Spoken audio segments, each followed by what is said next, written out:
Before we begin, this is a story about strength born from heartbreak, about a woman who refused to break even when her own family tried to. If you've ever been underestimated, dismissed, or pushed aside, this story will speak to you. Let's begin. I used to think big family events made people kinder. Growing up, I watched my relatives huddle together at celebrations, arms linked, plates piled high, everybody laughing too loudly and talking over each other like love was the air we breathed. I thought when my own wedding came, even if everything wasn't perfect, at least people would be decent. That illusion fell apart long before the ceremony. I had returned to my hometown of Wilderton, Georgia, after completing a rotation with a civilian emergency response team in Arizona. Nothing glamorous, mostly policy briefs, disaster readiness evaluations, and long hours analyzing logistics. I came home 2 weeks early so I could breathe, decompress, and get grounded before the big day. My fiancé, Jordan Wells, had arrived earlier and was staying at his mother's place on the east side of town. He kept telling me everything was going smoothly, that the neighborhood looked beautiful for June, that the church garden was blooming at the perfect time. He always noticed details like that.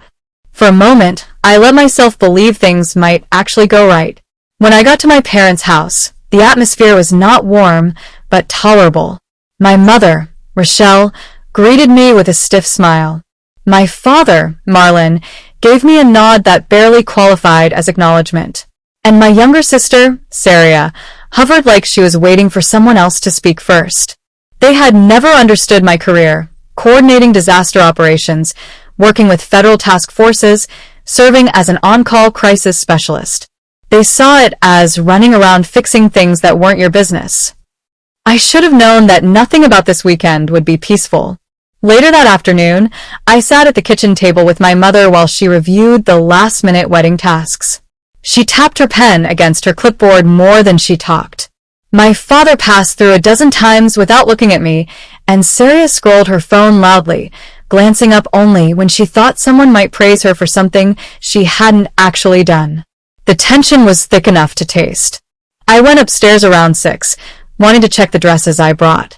I wasn't someone who dreamed about gowns or glittery lace, but I had options: a sleek ivory column dress, a vintage beaded gown from a boutique in Savannah, a satin wrap style, and a long-sleeved one with delicate hand-stitched detailing. Jordan encouraged me to choose whatever made me glow. When I opened my childhood bedroom door, the faint scent of old pine wood and soft carpet nostalgia pulled me back to simpler days. I checked the first garment bag, smoothing the fabric lightly with my fingers. For a moment, I felt a flicker of joy, small but real.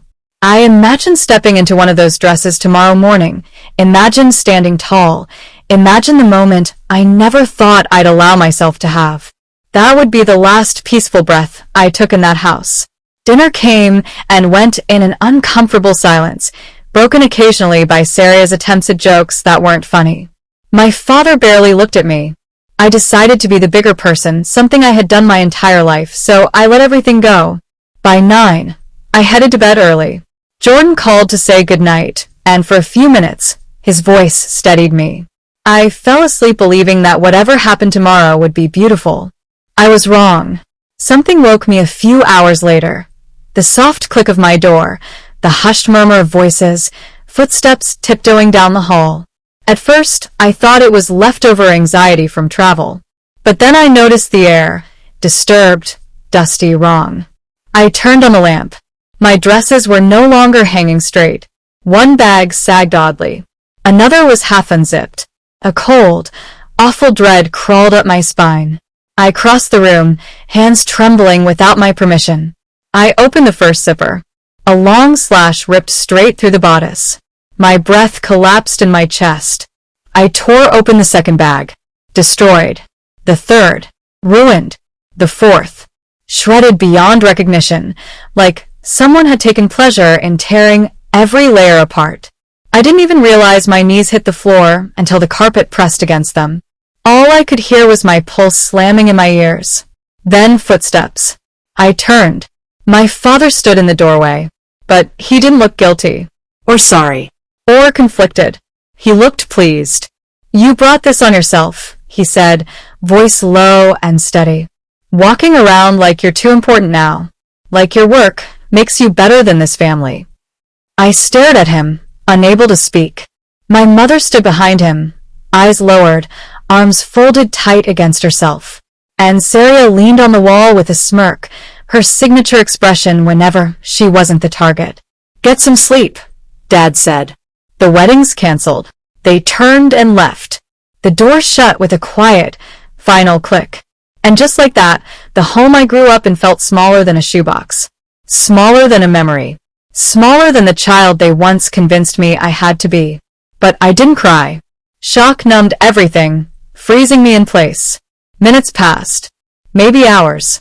I sat surrounded by the torn fabrics, symbols of everything they thought I didn't deserve.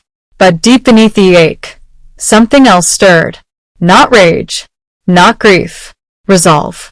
The kind that builds itself quietly, bone by bone. I had survived far harsher things. Flood zones, collapsed buildings, evacuation chaos.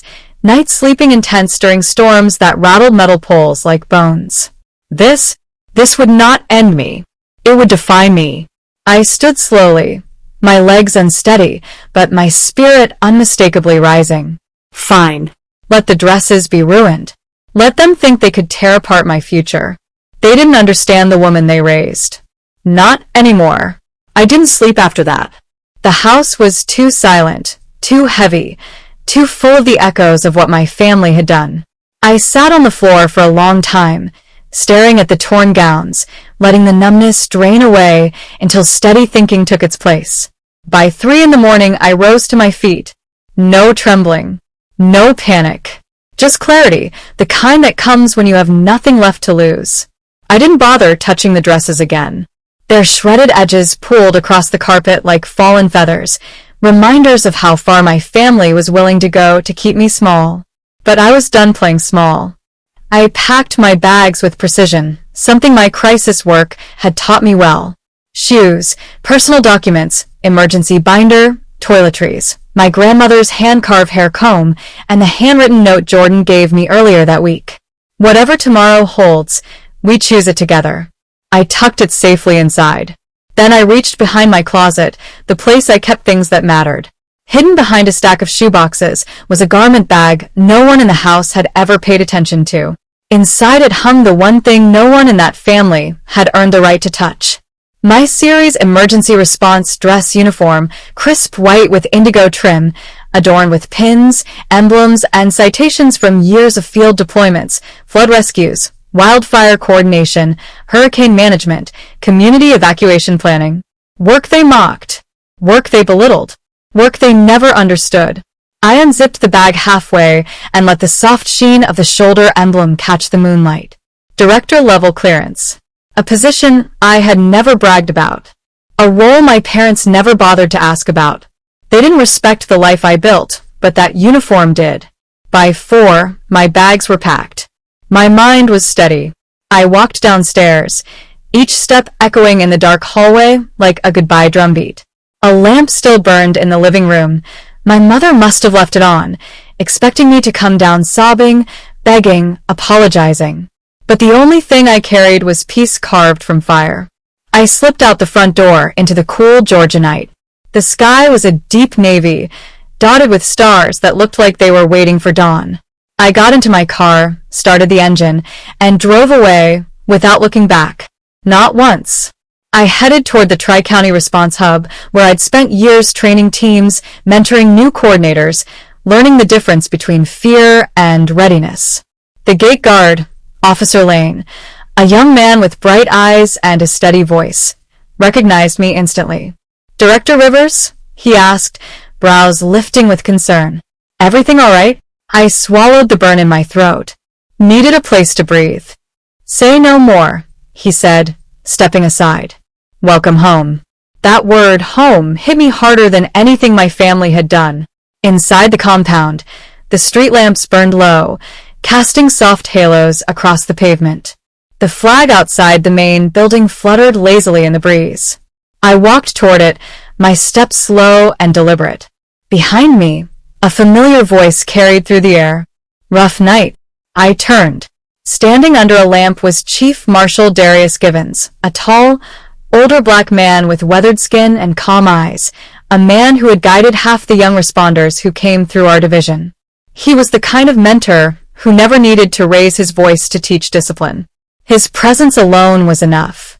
His gaze swept across my face, then softened. "You look like someone who's been carrying too much for too long." I didn't want to cry. I refused to. But something in his tone cracked the wall holding everything in. "They destroyed my dresses," I whispered. "All 4. Cut them open." Walked away like it was nothing. Givens exhaled long and slow. Not shocked. Just disappointed on my behalf. "Family wounds," he said quietly, "cut deeper than anything we see in the field." I stared at the ground. I don't know what to do next. He stepped closer, his posture steady, his voice grounding. "You do know. You wouldn't be here if you were lost." I frowned slightly. "What do you mean?" He nodded toward the garment bag peeking from my duffel. "That uniform isn't just fabric," he said. "It's every storm you walked through, every life you steadied, every mission you held together when chaos tried to tear it apart." He tapped the bag gently. "They tried to rip your identity by cutting cloth. But real identity." He placed a hand over his heart. "That comes from here. And they can't touch that." A shaky laugh escaped me, unexpected but freeing. "Go get dressed," he said, voice warm. "Let the world see you as you are." I nodded, gratitude tightening my throat. I walked to the guest quarters near the training center, a small room with plain walls and the distinct scent of industrial detergent. Nothing luxurious, but safe. Quiet. Mine. I hung my uniform on the hook and laid each piece with precision, badges polished, pins aligned, shoes shining like black mirrors. When I finally stepped into the dress uniform, something shifted. Not physically. Spiritually. The weight didn't feel heavy. It felt rightful. Sunrise bled across the window, painting everything gold. My metals gleamed. My posture straightened. And for the first time in 24 hours, I saw myself clearly. Not as a daughter desperate for approval. Not as someone easy to hurt. But as a woman who had survived both disaster zones and the quiet cruelty of her own bloodline. And she was done shrinking. By 7:30, I walked outside. The sun hugged the base in warm light, the air crisp with the scent of pine. The ceremony was at 10. Guests would be arriving soon. And I needed to face them, not as the broken bride they expected, but as the woman they never imagined. I climbed into my car, adjusting my posture so the uniform stayed flawless. Dress whites were unforgiving. Every crease mattered. But everything was perfect. I wasn't dressing for my parents, or for pity, or for show. I was dressing because the truth deserved its own spotlight. Driving down the familiar roads, past porches and magnolia trees and early risers walking their dogs, felt surreal. The world looked normal. Quiet. Easy. Only I carried the storm. When the church finally came into view, my heartbeat steadied, not in fear, but in purpose. Cars lined the parking lot. People stood near the entrance. I recognized faces. My aunt's dusty blue sedan, Jordan's mother's SUV, neighbors who'd watched me grow up. Conversations halted when I stepped out. Heads turned. Whispers rose like wind in tall grass. At first, they didn't recognize me. But when the sun hit my uniform, everything went silent.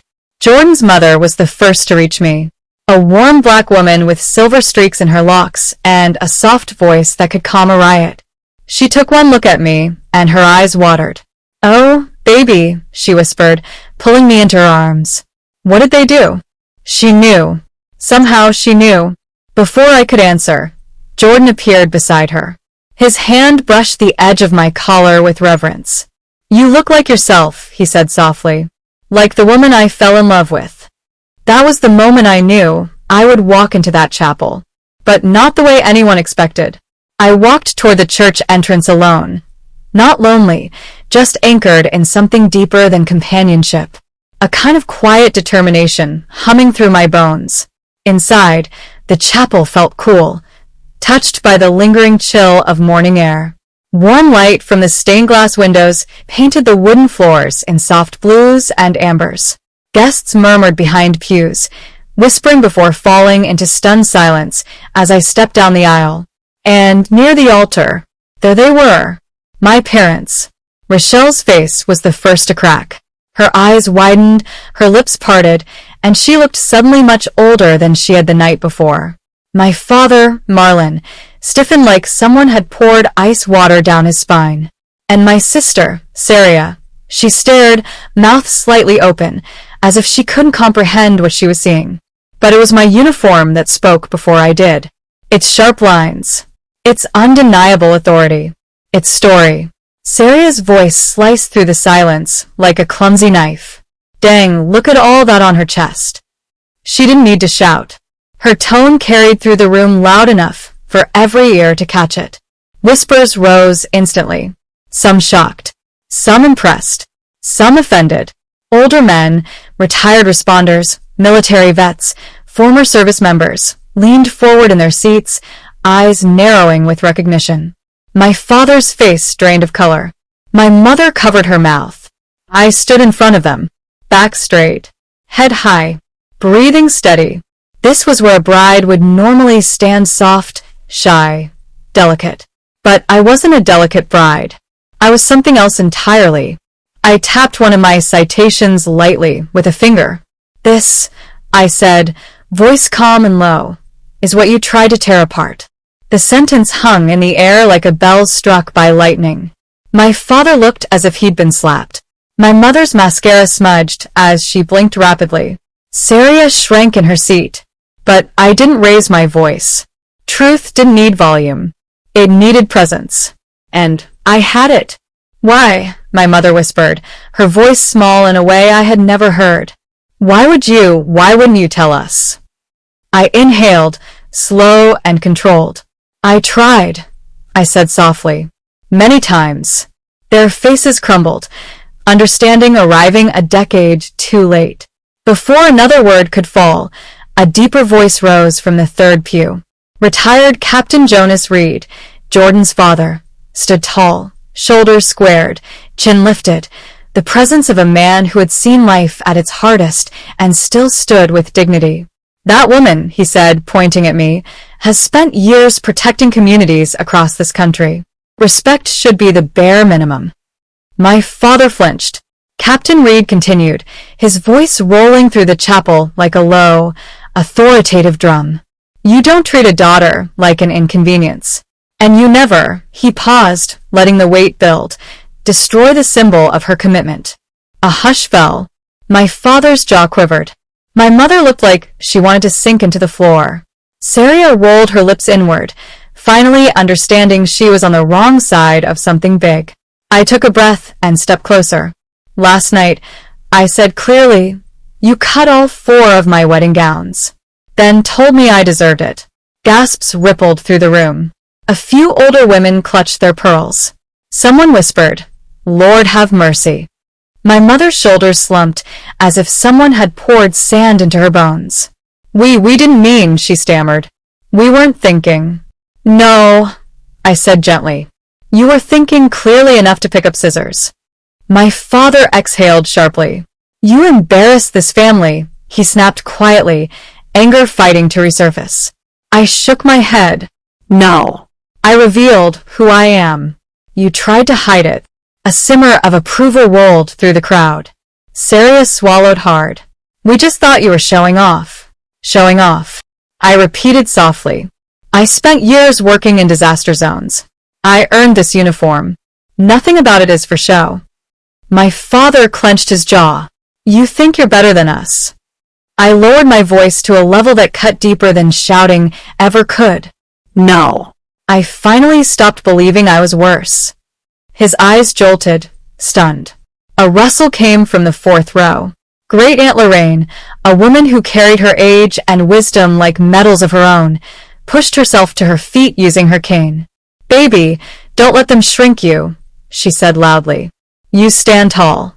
You earned every stripe on that suit. A chorus of murmured agreement filled the chapel. Quiet, respectful, undeniable. My parents sagged under the collective truth. The officiant, who had been frozen in place this whole time, took a step forward. "Do you still wish to continue the ceremony?" he asked gently. I looked around the chapel, at the faces full of empathy, at Jordan, waiting at the end of the aisle, eyes soft and steady, at my mother's trembling hands, my father's wounded pride, Sarah's lowered gaze. I inhaled deeply. "Yes," I said, "but not with the people who tried to sabotage our wedding just hours ago." My father stiffened. "You can't push us out." "I can," I said, lifting my chin. "And I am." My mother gasped. Sarah's jaw dropped. My father's face twisted in disbelief. Before any of them could respond, the chapel doors opened behind me. A tall, distinguished man with silver hair and deep brown skin stepped in. Deputy Director Alton Merrick, my former mentor, a giant in the emergency response world, and one of the sharpest minds I'd ever encountered. He walked down the aisle with measured grace, eyes focused on me. When he reached my side, he bowed his head slightly. "Ms. Rivers," he said softly, "do you have someone to walk you forward?" My throat tightened. I shook my head. He extended his arm, steady, respectful, unwavering. "Then allow me the honor." A collective breath swept through the room. My mother cried softly. Sarah looked away in shame. My father's posture cracked like an old branch bending under pressure. Somewhere in the crowd, someone whispered, "That's real family." I placed my hand on Merrick's arm. But before we moved, I turned back to the people who raised me. "You may stay," I said quietly, "but you will never direct my life again." Their silence spoke louder than their guilt. As Deputy Director Merrick and I stepped forward, the organist seemed to understand what this moment meant and began playing the processional gently, letting each note bloom in the air. "Proud of you," Merrick whispered. Tears stung my eyes, not from pain, but from something stronger. Relief. Release. Reclamation. We walked down the aisle, not as the bride they expected, but as the woman I had grown into despite them. And I felt free. Walking the rest of that aisle with Deputy Director Merrick beside me felt like stepping into a life I'd fought for silently, year after year. The organ music swelled around us, soft and reverent, as if the room itself understood this was no ordinary walk to the altar. When we reached the end, Jordan was waiting.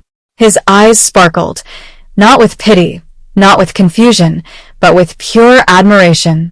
He took my hands gently, careful of the medals on my uniform. "You're incredible," he whispered. For the first time in a long time, I let myself believe him. But even as I stood there, anchored by love and strength, I could feel my parents behind me. Their guilt hung thick in the air, vibrating with unspoken tension, like a frayed string ready to snap. The officiant cleared his throat softly, trying to smooth the moment into calm.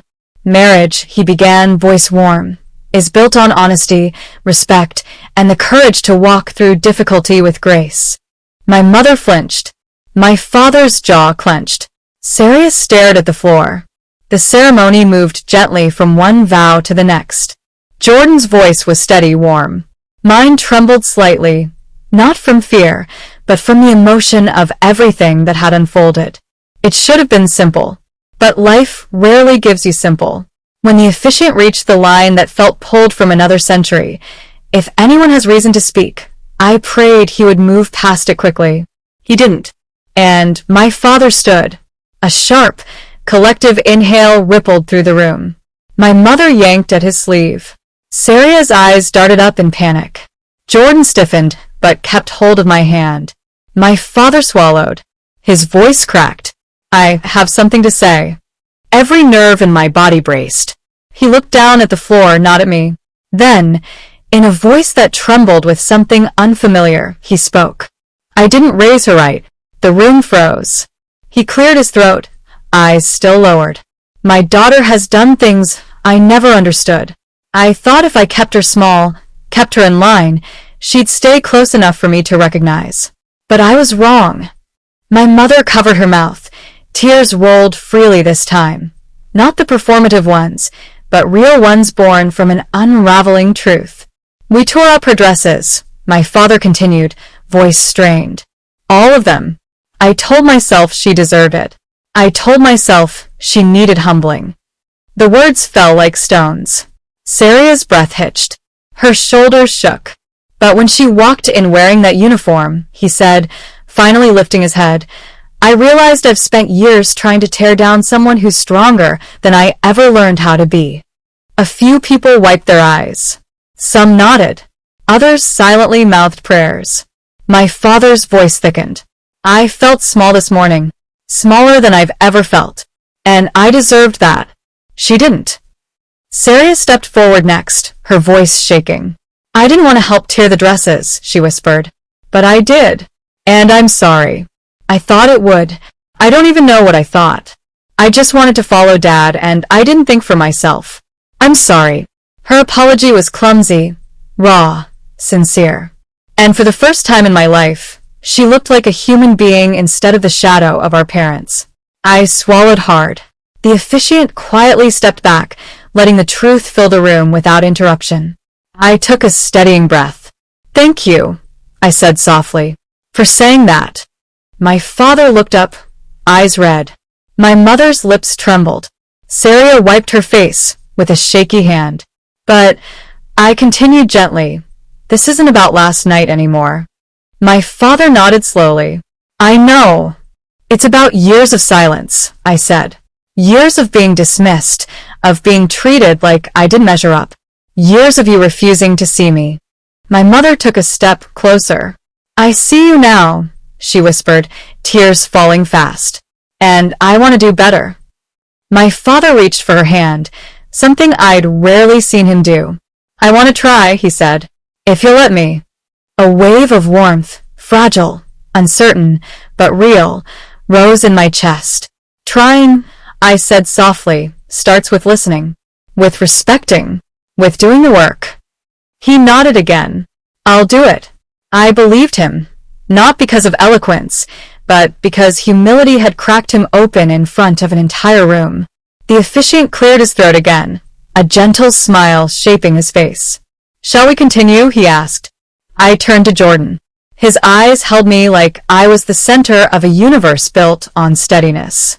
We continue, I whispered. The rest of the ceremony unfolded with a grace that felt surreal after such chaos. The vows, the blessings, the exchange of rings. Every word seemed infused with truth, not fairy tales. When the officiant finally said, You may kiss the bride, Jordan cupped my face gently and kissed me with reverence, with grounding, with acceptance. The chapel erupted into applause, warm, relieved, hopeful. Afterward, the reception hall buzzed with soft music and emotional conversations. Older couples held hands tighter. Veterans approached me quietly, offering nods and murmured, We're proud of you, greetings. Jordan's mother hugged me long and tight. Family is messy, she whispered, but it can heal if people are willing. I hope she was right. I didn't approach my parents immediately. I let them sit with the truth they'd tried so long to avoid. Kyle, my brother in this rewritten story replaced by Saria, stepped toward me first. In this new version, my sibling remained a sister, not a brother. She approached slowly, wiping her eyes. I'm sorry, she said again, voice barely above a whisper. You didn't deserve any of it. I know, I said gently. Thank you. Then my mother approached, her face free of makeup now, vulnerable in a way I'd rarely seen. I was wrong, she whispered. I was wrong, and I'm ashamed. I don't know how to fix it, but I want to try. You can try, I said. But slowly, respectfully, on terms that don't hurt anymore. She nodded rapidly. I understand. My father came last. He stood there quietly, hands trembling slightly. I don't know how to undo everything, he said. But I'll learn if you'll let me. I exhaled softly. We'll take it one step at a time, I said. But things must be different. His voice cracked. I'll make them different. And I believed him. Not because of his words, but because, for the first time, he looked at me and actually saw me. Weeks passed. Then months. Jordan and I settled into a gentle rhythm, balancing married life with my responsibilities at the Tri-County Response Hub. Our home became a place of warmth and quiet growth, something I had never experienced before. My parents called occasionally at first, awkward and hesitant. Then they wrote. Then they asked to visit, but not to demand or instruct or control. They simply wanted to understand. Slowly, painfully sometimes, they began to change. They attended counseling. They listened more than they spoke. They asked about my work, genuinely this time. They learned what each of my citations meant, what each field deployment required, what sacrifices went into the uniform they once dismissed as showing off. My father even attended a recognition ceremony for one of my junior team leaders. He stood in the back with his hands clasped, watching quietly as she received the commendation she'd earned. There was no jealousy in his eyes, no bitterness, only respect. My mother began sending handwritten letters, sometimes filled with apologies, sometimes with memories she'd never shared before, sometimes just with simple updates about the garden she started planting to feel calmer. Saria called more too. Sometimes she wanted to talk about her own growth. Sometimes she wanted advice she had once been too proud to ask for. She never pretended the past didn't happen, and that honesty made our rebuilding feel real. It wasn't perfect. There were missteps, moments when old habits resurfaced, or when they asked too much too soon. But each time, I held my boundaries. Firm. Calm. Clear. No yelling. No guilt spirals. Just truth. Healing didn't require harshness. It required consistency. And strangely, they respected that. People don't grow when you scream over their mistakes. They grow when you show them another way to live. One evening, months after the wedding, my father sat across from me at my kitchen table. The dusk light filtered through the blinds, painting the room in gentle golds. He held his mug of coffee with both hands, like it was fragile. I used to think strength meant control, he said quietly. I looked at him. He wasn't the same man who had stood in the chapel refusing to see me. Now I know strength means standing your ground, he continued, without crushing everyone around you. A soft laugh escaped me. Took me years to learn that too, I said. He nodded, eyes glistening. I'm glad you learned first, he whispered, because it saved all of us. For the first time in my life, I believed him. Looking back now, I don't think about the ruined gowns, or the scissors, or the cold words. You brought this on yourself. Those details have faded into the background. Instead, I think about the moment I walked into that chapel, the silence, the shock, the truth landing like a sunrise no one could hide from. I think about how honor isn't something that hangs on a uniform. It's the courage to stand still when people expect you to crumble. It's choosing integrity when anger would be easier. It's refusing to carry pain forward into the next generation. Families break, but sometimes they can be rebuilt. Not as they were, but as they should have been. If my story helps someone else breathe deeper, set boundaries without fear, or choose peace over old wounds, then every tear I shed in that quiet bedroom was worth it. So if you're reading this and your chest feels tight, if your family feels fractured, if you've been overlooked, dismissed, or made small, if you're carrying hurt that's older than your adulthood, let this be a reminder. It is never too late to rewrite your ending. And if this touched you, share your thoughts.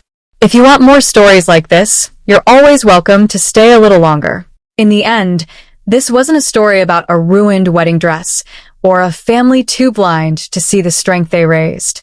This was a story about reclaiming yourself after years of being pushed into shadows. A story about choosing dignity when humiliation would have been easier, about standing tall when the people closest to you tried to make you fall.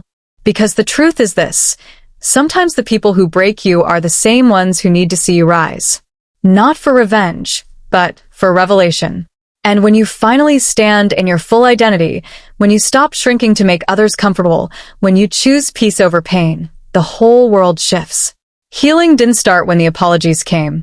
Healing started the moment she walked into that chapel wearing everything they tried to destroy. Everything they never understood. Everything she earned. And that kind of power? No scissors can cut. No shame can silence. No past can rewrite. This was her moment, not to prove them wrong, but to prove herself right. If this story touched you, drop a comment below and let me know which part hit your heart the most. Did you relate to the family betrayal? The moment she stood her ground? Or the courage it takes to forgive without forgetting? Tell your story. Your voice might help someone else heal. Don't forget to like this video and subscribe, share it with someone who needs strength today. Follow/subscribe for more powerful, emotional, and transformative stories. And as always, thank you for watching. Your support keeps these stories alive.